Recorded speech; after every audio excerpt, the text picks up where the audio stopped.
আমার মনের দুঃখ মনে রইল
বিদেশে থাকে, 5 বছর হয় সৌদি আরব আছে।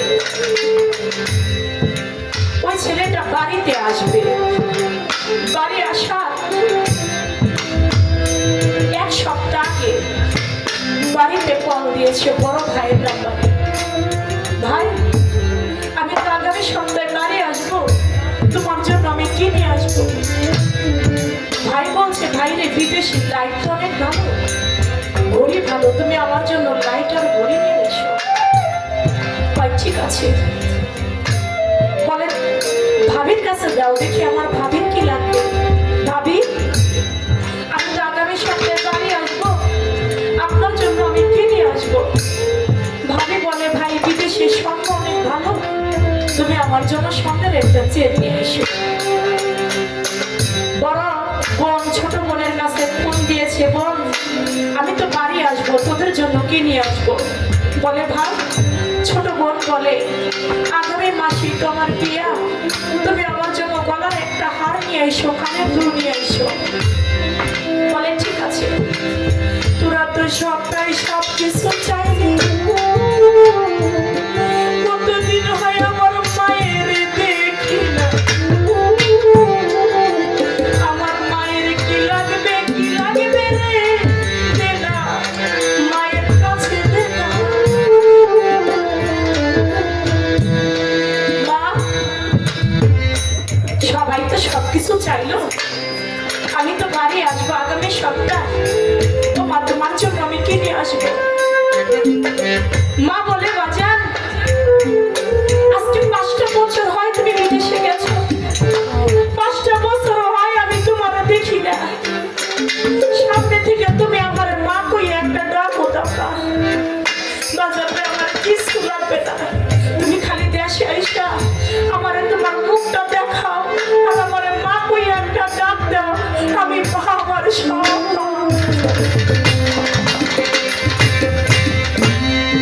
মা কিচ্ছু চাইল না সন্তানের কাছে।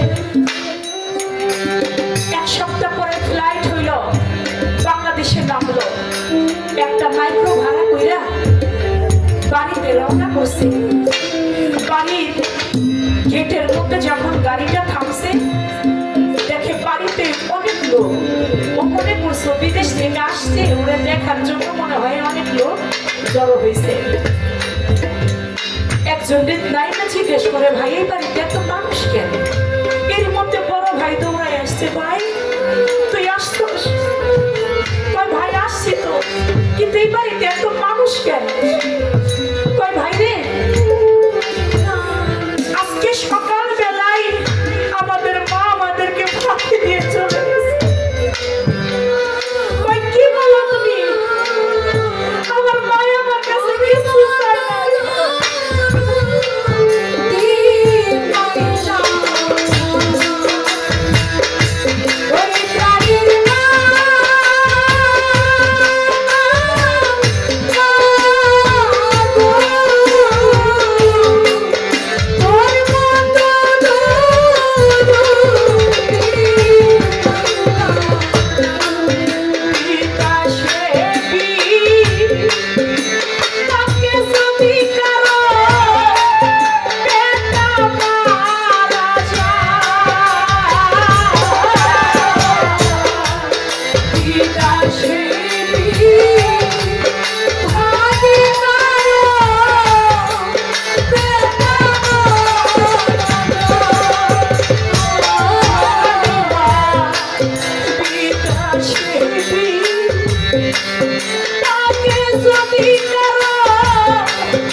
যাই গো